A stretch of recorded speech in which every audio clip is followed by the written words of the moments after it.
And turning to farm news now this morning, USDA has released their proposed rule to limit farm payments made to non-farmers. That proposal limits farm payments to individuals who are not actively engaged in farming. The new actively engaged definition requires farm managers to put in 500 hours of substantial management work per year on the farm, or 25% of the critical management time necessary for the success of the farm. Spokesman for the Center for Rural Affairs down in Nebraska says the rule doesn't go far enough and still provides way too many loopholes for larger operators to receive farm payments. Tracy Bruckner is a senior associate for Ag and Conservation Policy. She says USDA also created more problems by leaving more than one rule in effect. She is encouraging producers to weigh in on the rule during the comment period. There is an attempt in Congress, mostly by fiscal conservatives, to reopen the Farm Bill for additional cuts. The new executive director of the Red River Valley Sugar Beet Growers Association and I talked about the attempts to peel back the one-year-old Farm Bill. We have a farm bill in place. It took a lot of work to get that farm bill. We're not interested in opening that farm bill up to change. These have all been negotiated agreements within the farm bill, and we should live them out.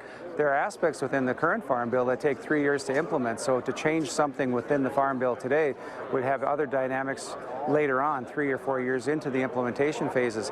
This farm bill was written to be a more long-term document and a long-term life of the farm bill, not something that you scrap in 5 years and start over. So we're really interested in living out the aspects that we've agreed to and that are good for agriculture, good for consumers, and need to move that agenda forward. The main attempt now is to reduce crop insurance coverage or increase the cost of having crop insurance.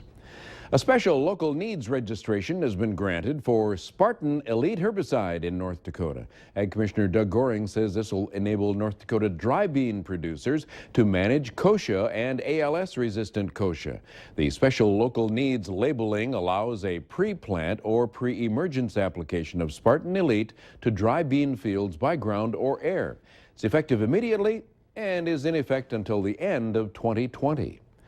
The number of weeds that are resistant to herbicides and the number of herbicides whose weeds are resistant to is growing. One of the items on the front burner for the sugar beet industry is just that, and that was the message they received yesterday afternoon at the International Sugar Beet Institute.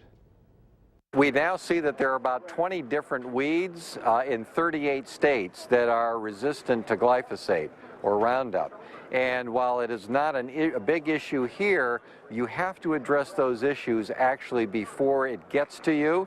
You have to take preemptive efforts to make sure you don't get it, because once those weeds come in, if that happens, you've got a bigger, longer-term problem, because those seeds will stay in the ground for up to 4 years. So you've really got to address that issue. Mark Wart says proper agronomic practices to deal with herbicide resistance are very well known. Farmers just need to put them to work. The ProGold plant near Wahpeton has been operational and profitable for almost a decade now. Cargill was contracted for the day-to-day operation of the plant by the group of local farmers who started it. That 10-year lease expires in 3 years. At the annual meeting of the Golden Growers Co-op this week, there was no talk of changing the current business model. We've got a good relationship with Cargill, ProGold does, and we've tried to make sure we have maintain that strong relationship. The plant has been maintained very, very well, and we continue to try to make sure the right investments are there so that it's in great working order. We think it's an excellent plant, and I think they believe that too. Last month, Golden Growers distributed $3.25 million to its members, which amounted to 21 cents per share.